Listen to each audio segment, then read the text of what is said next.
Israel gear మార్చింది. Iran రాజధాని Tehran లక్ష్యంగా ప్రస్తుతం దాడులు ముమ్మరం చేసింది. ఇజ్రాయెల్ దాడులతో టెహ్రాన్ దద్దరిల్లిపోతోంది. మిలిటరీ సైట్లు, జైళ్లు, కాలేజ్లు, విద్యుత్ ఉత్పత్తి కేంద్రాలపై అటాక్ చేసింది. ఐఆర్జీసీ హెడ్ క్వార్టర్ లక్ష్యంగా ఇజ్రాయెల్ దాడులు చేసినట్టుగా ప్రకటించింది. ఇటు ఈవెన్ జైలుపై బాంబుల వర్షం కురిపించింది.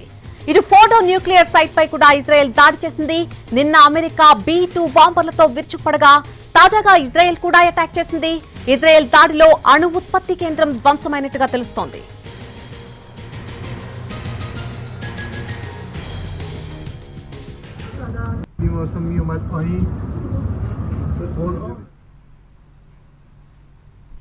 కెర్మాన్షా ప్రాంతంలో 15 యుద్ధ విమానాలతో ఇరానియన్ బాలిస్టిక్ క్షిపణి ప్రయోగ స్థావరాలను ధ్వంసం చేసినట్టుగా ఇజ్రాయెల్ ప్రకటించింది. ఈ క్షిపణులన్నీ కూడా ఇజ్రాయెల్ ను లక్ష్యంగా చేసుకోవడంతో వాటిని నాశనం చేసినట్టుగా తెలిపింది.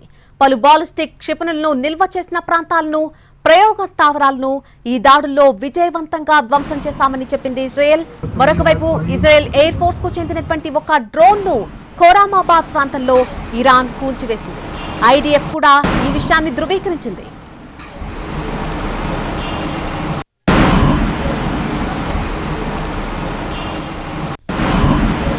ఇజ్రాయెల్ గేరు మార్చింది. ఇరాన్ రాజధాని టెహ్రాన్ లక్ష్యంగా దాడులు ముమ్మరం చేసింది. ఇజ్రాయెల్ దాడులతో టెహ్రాన్ దద్దరిల్లిపోతోంది.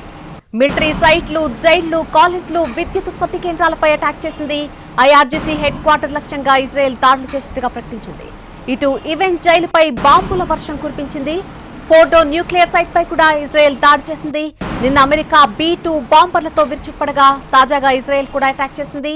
ఇజ్రాయెల్ దాడిలో అణు ఉత్పత్తి కేంద్రం ధ్వంసమైనట్టుగా తెలుస్తోంది.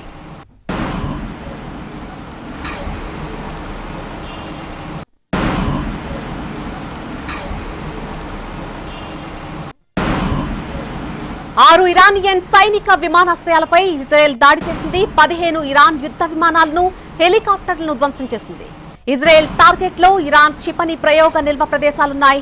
ఇజ్రాయెల్ వైమానిక ఆధిపత్యాన్ని కాపాడుకోవడమే ఈ దాడుల లక్ష్యమని ఐడిఎఫ్ చెబుతోంది.